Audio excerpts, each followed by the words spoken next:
Hello, నేను మీ CS రావు. YSR Congress party అధినేత Pulivendula MLA Jaganmohan Reddy గారి గ్రాఫ్ అమాంతం దిగిపోయింది. అది దాదాపుగా భూస్థాపితం అయ్యింది అని చెప్పి ప్రచారం జరుగుతుంది.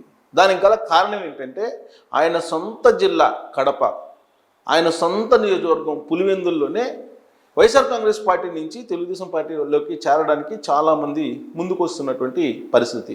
అందుకే నష్ట నివారణ చర్యలను ఇమీడియట్గా జగన్మోహన్ రెడ్డి గారు చేపట్టారు. ఏంటి ఆ చర్యలు అనే దాని మీద మనం విశ్లేషించుకుంటే కనుక ఇప్పటి వరకు కడప రాజకీయాన్ని కానీ పులివెందుల రాజకీయాన్ని కానీ పూర్తిగా అవినాష్ రెడ్డికి అప్పచెప్పారు. అవినాష్ రెడ్డి ప్రస్తుతం కడప ఎంపీగా ఉన్నారు. ఏ రోజైనా సరే ఆయన జైల్లోకి వెళ్ళేటువంటి అవకాశం ఉందని చెప్పి క్లియర్గా ప్రస్తుత పరిణామాలు కనిపిస్తూ ఉన్నాయి.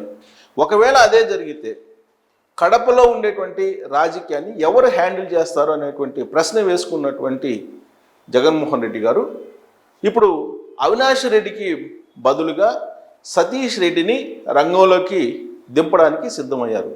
అందుకే అక్కడ కడప ఇన్ఛార్జ్ బాధ్యతలను సతీష్ రెడ్డికి తాజాగా అప్పచెబుతూ కీలకమైనటువంటి నిర్ణయాన్ని తీసుకున్నారు. ఎవరు ఈ సతీష్ రెడ్డి అని అంటే దాదాపుగా 30 ఏళ్ల పాటు తెలుగుదేశం పార్టీలో ఆయన కీలక రోల్ పోషించారు కడప నుంచి. అంతేకాదు వైఎస్ ఫ్యామిలీ మీద 3 దశాబ్దాలు పోరాడినటువంటి పొలిటీషియన్ సతీష్ రెడ్డి. అంతేకాదు ఆయన బిజినెస్ మ్యాన్ కూడా, పారిశ్రామికవేత్త, విద్యావేత్త కూడా, బాగా ఉన్నత చదువులు చదివినటువంటి సతీష్ రెడ్డి గత ఎన్నికల సందర్భంగా ఎన్నికలకు ముందు ఆయన వైఎస్ఆర్ కాంగ్రెస్ పార్టీలో జాయిన్ అయ్యారు. వైఎస్ఆర్ కాంగ్రెస్ పార్టీలో ఇప్పుడు జగన్మోహన్ రెడ్డి గారితో ట్రావెల్ అవుతున్నారు. ఆయన్ని విశ్వాసపాత్రుడిగా భావించినటువంటి జగన్మోహన్ రెడ్డి ఇప్పుడు కడప బాధ్యతలను సతీష్ రెడ్డికి అప్పచెప్పారు. ఈ పరిణామం అవినాష్ రెడ్డి ఫ్యామిలీ జీర్ణించుకోలేనటువంటి పరిస్థితి అనేటువంటి ఒక చర్చ అయితే ఇప్పుడు వైఎస్ఆర్ కాంగ్రెస్ పార్టీలో నడుస్తూ ఉంది. ఇటీవల జరిగినటువంటి పరిణామాలను తీసుకుంటే కడప మున్సిపాలిటీ దగ్గర నుంచి పులివెందుల్లో ఉండేటువంటి కొంతమంది నాయకులు కూడా తెలుగుదేశం పార్టీలోకి రావాలనేటువంటి ప్రయత్నం చేస్తూ ఉన్నారు. అంతేకాదు అక్కడ ఉండేటువంటి తెలుగుదేశం పార్టీకి సంబంధించిన లీడర్ బీటెక్ రవి బలపడుతూ ఉన్నారు. నానాటికి రాబోయేటువంటి ఎన్నికల్లో ఖచ్చితంగా పులివెందుల నుంచి తెలుగుదేశం పార్టీ జెండా ఎగరవేయబోతున్నాము అనేటువంటి ఒక ప్రచారాన్ని కూడా చాలా బలంగా బీటెక్ రవి తీసుకెళ్తూ ఉన్నారు.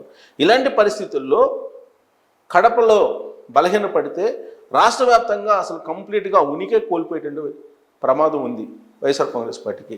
అందుకే జగన్మోహన్ రెడ్డి అక్కడ అవినాష్ రెడ్డికి బదులుగా ఇప్పుడు సతీష్ రెడ్డి ఫేస్ని చూపించడానికి ఒక నిర్ణయం అయితే తీసుకున్నారు.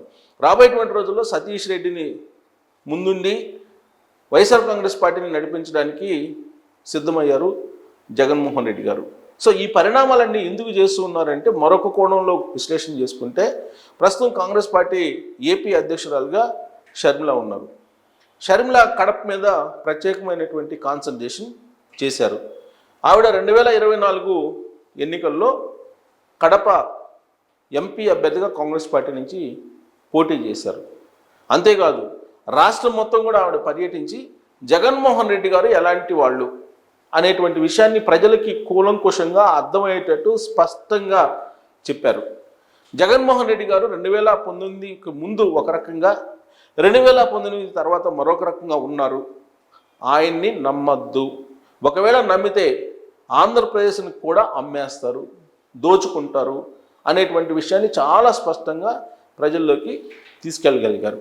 అంతేకాదు కడపలో వివేకానంద రెడ్డి గారి మర్డర్కు సంబంధించినటువంటి అంశాన్ని ప్రజల మధ్యకి బలంగా తీసుకెళ్లారు. ఆ మర్డర్ వెనుక అవినాష్ రెడ్డి, ఆయన తండ్రి భాస్కర్ రెడ్డి, ఇతరులు ఉన్నారు అనేటువంటి విషయాన్ని కూడా అక్కడ ఉండేటువంటి ప్రజలకు తెలియజేసే ప్రయత్నం చేశారు. అందుకే అక్కడ గతం కంటే కూడా వైఎస్ఆర్ కాంగ్రెస్ పార్టీ బలహీనపడింది అనేటువంటి అభిప్రాయం చాలా బలంగా వైఎస్ఆర్ కాంగ్రెస్ పార్టీలో ఉంది.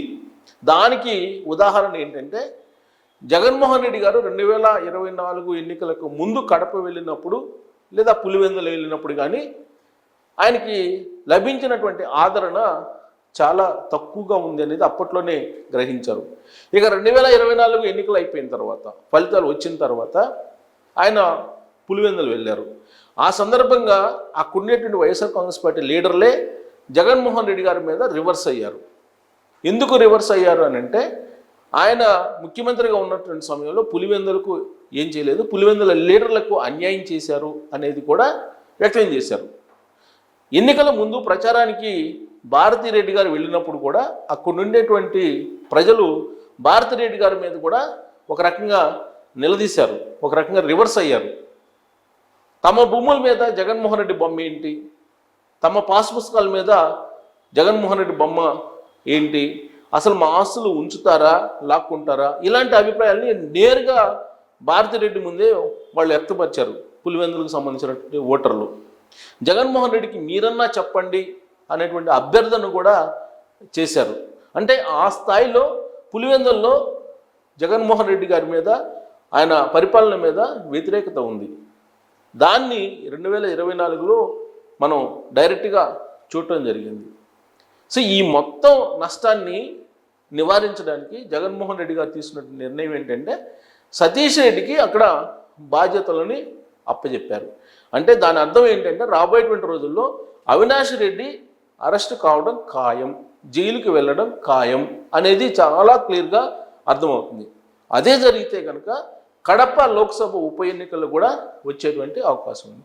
ఆ ఉప ఎన్నికల్లో జగన్మోహన్ రెడ్డి ఎంపీ అభ్యర్థిగా పోటీ చేస్తారు అనేది ఒక వాదన వైఎస్ఆర్ కాంగ్రెస్ పార్టీలో వినిపిస్తుంది. దానికి కారణం ఏంటంటే, ఇప్పుడున్నటువంటి 11 మంది ఎమ్మెల్యేల్లో 8 మంది ఎమ్మెల్యేలు కొంతమంది జనసేనకి, మరి కొంతమంది తెలుగుదేశం పార్టీకి వెళ్తారు అనేటువంటి ప్రచారం జరుగుతుంది.